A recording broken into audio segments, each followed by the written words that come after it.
नमस्कार दोस्तों, मैं रवि पाठक और आप देख रहे हैं TV9 डिजिटल। आज हम बात करेंगे कर्नाटक की। कर्नाटक में लगातार एक के बाद एक नए मुद्दों पर विवाद बढ़ता चला जा रहा है। सबसे पहले हिजाब का मामला आया था। हिजाब को लेकर के इतना विवाद बढ़ा कि मामला सुप्रीम कोर्ट में पहुंच गया और वहां से सुप्रीम कोर्ट को फैसला सुनाना पड़ा। उसके बाद जाकर के विवाद अब शांत हुआ।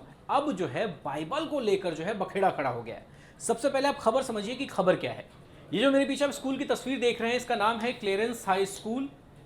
इस स्कूल ने अपने एडमिशन फॉर्म में एक नियम दे रखा है। उस नियम का ये कहना है कि हमारे स्कूल में जो भी बच्चे एडमिशन लेंगे उनको अपने साथ बाइबल लाना होगा और उनको मॉर्निंग सेशन में, चाहे वो प्रेयर का सेशन है या फिर किसी क्लास में अगर कोई रूटीन लगाया जाता है तो उसमें उनको वो पढ़ना होगा। और इसको पढ़ने के दौरान पेरेंट्स जो हैं उनको ये कहा गया है कि आप इस क्लॉज को एक्सेप्ट कीजिए। जब आप एडमिशन लेने जाते हैं तब आपको वो नियम दिया जाता है, उस नियम पे आपको जो है वो एक्सेप्ट करना होता है, साइन करने होते हैं। इसी को लेकर के बवाल खड़ा हो गया कि आखिर कोई स्कूल कैसे किसी को बाइबल पढ़ने पर मजबूर कर सकता है, क्योंकि वो एक धार्मिक किताब है और आप कैसे किसी धर्म को मानने के लिए मजबूर कर सकते हैं, ये बवाल है। सबसे पहले देखिए कि स्कूल का जो एडमिशन फॉर्म है उसमें क्या जानकारी दी गई। स्कूल के एडमिशन फॉर्म में लिखा गया, देखिए, डिक्लेरेशन बाय पेरेंट्स करके एक कॉलम बनाया गया है। 7 नंबर कॉलम है। इसमें लिखा गया है कि you affirm that your child will attend all classes including morning assembly, scripture class and clubs for his her यानी बेटा बेटी own moral and spiritual welfare and will not object to carrying the Bible and hymn book during this. यानी कि ये कहा गया है कि आप ये एक्सेप्ट करते, देखिए, डिक्लेरेशन बाय पेरेंट्स, यानी कि पेरेंट्स ये डिक्लेयर करते हैं कि मेरा बच्चा बाइबल लेकर के जाएगा और जब उसको बाइबल पढ़ाया जाएगा, चाहे वो मॉर्निंग प्रेयर हो, कोई सेशन हो उसमें, तो फिर वो मना नहीं करेगा। ये मैं एक्सेप्ट करता हूं। आपका जो क्लॉज है ये एडमिशन लेते टाइम ही उनको इस पर साइन करना पड़ रहा है। इसी को लेकर हिंदू जागरण मंच ने सवाल उठाया कि आखिर ऐसा कैसे हो सकता है, ये हमारे आर्टिकल 25 और आर्टिकल 30 का उल्लंघन है साफ तौर पर। अब आपको समझना होगा कि आर्टिकल 25 और आर्टिकल 30 क्या है, तो उसके लिए आगे बढ़ते हैं। आर्टिकल 25 और आर्टिकल 30 की बात बताऊंगा, लेकिन ये विवाद आया कैसे वो समझिए। ये बाइबल की बात क्यों आई वो समझनी बहुत जरूरी है यहाँ पर, क्योंकि मैंने सबसे पहले आपको बताया कि पहले हिजाब का मामला था, फिर गीता का मामला आया था। गीता का मामला कैसे आया था कि बसवराज बोम्मई, जो कि यहाँ के सीएम, इन्होंने कहा था कि हम जो है स्कूल के पाठ्यक्रम में, यानी कि स्कूल का जो सिलेबस है उसमें भगवत गीता को शामिल करने को लेकर विचार कर रहे हैं। यानी हम एक प्लानिंग कर रहे हैं कि किस तरीके से भगवत गीता को बच्चों के स्कूल का जो पाठ्यक्रम है उसमें हम किस तरीके से उसको शामिल करें, इस पर विचार किया जा रहा है। और जब ये हो जाएगा तो फिर हम बताएंगे।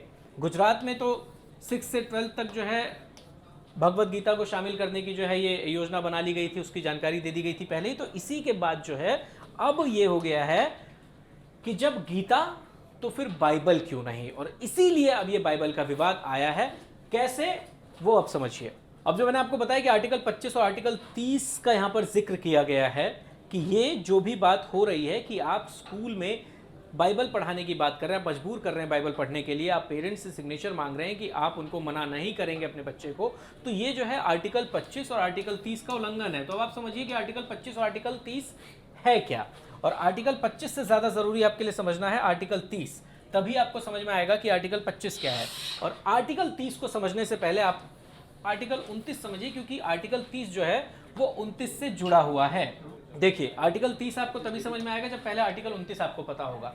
आर्टिकल 29 क्या कहता है? संविधान का अनुच्छेद 29 जो है ये बताता है कि धर्म, संस्कृति, भाषा, लिंग, लिपि और जाति के आधार पर किसी को शिक्षा लेने से नहीं रोक सकते। इसका साफ मतलब है कि अगर कोई भी शैक्षणिक संस्थान है इस देश में, कोई भी स्कूल है, कॉलेज है, यूनिवर्सिटी है, कुछ भी है, उसमें किसी भी बच्चे को ये जो 6 चीजें दी गई हैं इसके आधार पर आप एडमिशन लेने से नहीं रोक सकते।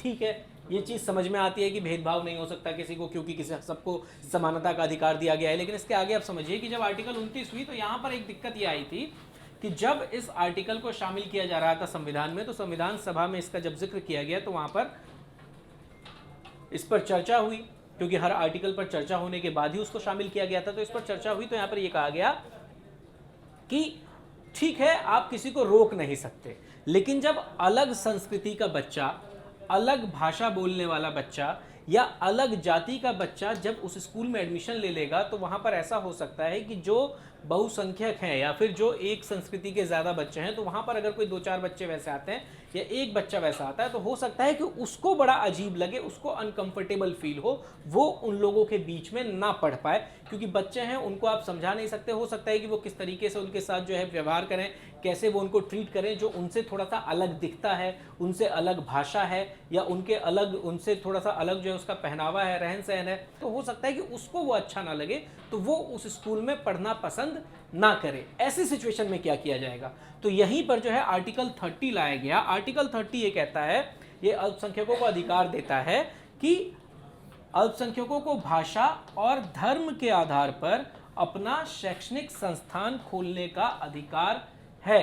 यानी सिर्फ धर्म और भाषा के आधार पर ही यह तय किया जाता है कि कौन अल्पसंख्यक है, कौन बहुसंख्यक है। और ये इसलिए इंपॉर्टेंट है क्योंकि यहां पर वही बात की गई है कि अल्पसंख्यकों को भाषा और धर्म के आधार पर अपना शैक्षणिक संस्थान खोलने का अधिकार है। कि या तो आप अलग धर्म से हैं तो आपने एक अपना संस्थान खोल लिया, एक कोई स्कूल खोल लिया, कॉलेज खोल लिया, या फिर आप जो है आपकी भाषा अलग है तो आपने भाषा के आधार पर अपना एक अलग स्कूल या वो खोला है। अब यहाँ पर चूंकि धर्म की बात है, क्योंकि वो जो क्रिश्चियन स्कूल है जिसका यहाँ पर हम जिक्र कर रहे हैं, जिसने बाइबल पढ़ने पर मजबूर किया है, तो ये देखिए, ये क्लियरेंस स्कूल, ये है क्रिश्चियन स्कूल, तो ये धर्म के आधार पर इसने एक अलग स्कूल खोला है। अब आप कह रहे होंगे कि भाई जब आर्टिकल 30 कहता है कि आप धर्म के आधार पर अलग स्कूल खोल सकते हैं और उसमें आप अपना पढ़ाई करवा सकते हैं उसकी, तो ठीक है भाई, इसने अगर खोला है और इसमें अगर बाइबल पढ़ाया जा रहा है तो दिक्कत क्या है? एक बार ये सवाल आ सकता है। लेकिन यहाँ पर सवाल ये नहीं है कि इस क्रिश्चियन स्कूल में बाइबल पढ़ाया जा रहा है या बाइबल की पढ़ाई होती है, सवाल ये नहीं है।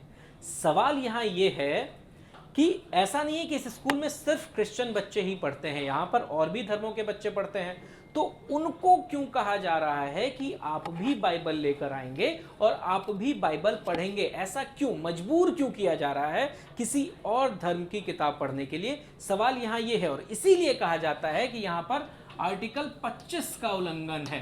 अब आप समझिए कि आर्टिकल 25 क्या है। इसीलिए मैंने कहा था कि पहले 30 समझ लीजिए, स्कूल क्या है, स्कूल को क्या अधिकार है, उसके बाद आप 25 समझिए कि हमारे क्या अधिकार है। अब देखिए, संविधान का जो आर्टिकल 25 है, अनुच्छेद 25, वो क्या कहता है? इसमें 3 मेन पॉइंट्स हैं। पहला ये कि कोई भी धर्म मानने का अधिकार है। हमको एक व्यक्ति को, एक आम इंसान को कोई भी धर्म मानने का अधिकार है, चाहे वो हिंदू धर्म हो, मुस्लिम धर्म हो, सिख, ईसाई, जैन, कुछ भी, क्रिश्चियन, कुछ भी आप मान सकते हैं। अपने धर्म के हिसाब से काम करने का अधिकार है, यानी कि आप अपने धर्म के हिसाब से जो किताब पढ़ना चाहते हैं वो पढ़िए, आप कोई भी धार्मिक कार्यक्रम करना चाहते हैं वो करिए, अपने धर्म का प्रचार करने के लिए भी वो पूरे तरीके से स्वतंत्र हैं, यानी कि उनके पास अधिकार है कोई भी धर्म मानने का, किसी भी धर्म के हिसाब से काम करने का और किसी भी धर्म के हिसाब से प्रचार या किसी भी धर्म का प्रचार करने का उनका पूरा अधिकार है। अब इसमें यह कहा जाता है कि आप उनके अधिकार को छीन नहीं सकते, मतलब आप उनको मजबूर नहीं कर सकते। अगर मैं हिंदू धर्म का हूं या मैं मुस्लिम धर्म का हूं तो मुझसे आप ये नहीं कह सकते कि नहीं, आप जो है हमारी किताब पढ़िए, आप बाइबल पढ़िए। आप मतलब आप किसी और धर्म के प्रति मजबूर नहीं कर सकते उसको कि आप इस धर्म के होकर इस धर्म का किताब पढ़िए, आप मजबूर नहीं कर सकते। और यहाँ पर क्या हो रहा है कि मजबूर किया जा रहा है, आपसे साइन लिए जा रहे हैं, आपसे ये कहा जा रहा है कि हम एडमिशन तभी लेंगे जब आप ये क्लॉज मानेंगे। और इसीलिए कहा जा रहा है कि कर्नाटक में लगातार एक के बाद एक विवाद क्यों है। आर्टिकल 25 क्या है आप समझ गए, आर्टिकल 30 क्या है आप समझ गए। अब आप खुद फैसला कर सकते हैं कि जो क्लियरेंस पब्लिक स्कूल ने जो ये आदेश जारी किया है, वो जो एडमिशन फॉर्म दे रहा है, वो क्या सही है। कमेंट करके बताइए कि क्या ऐसे विवादों को तूल देना चाहिए, या इस विवाद के बाद अब गवर्नमेंट को क्या एक्शन लेना चाहिए, स्कूल को वो फैसला वापस लेना चाहिए, क्या करना चाहिए। मैं चाहूंगा कि आप कमेंट्स करके बताइए और वीडियो को शेयर जरूर कीजिए, चैनल को सब्सक्राइब जरूर कीजिए। धन्यवाद।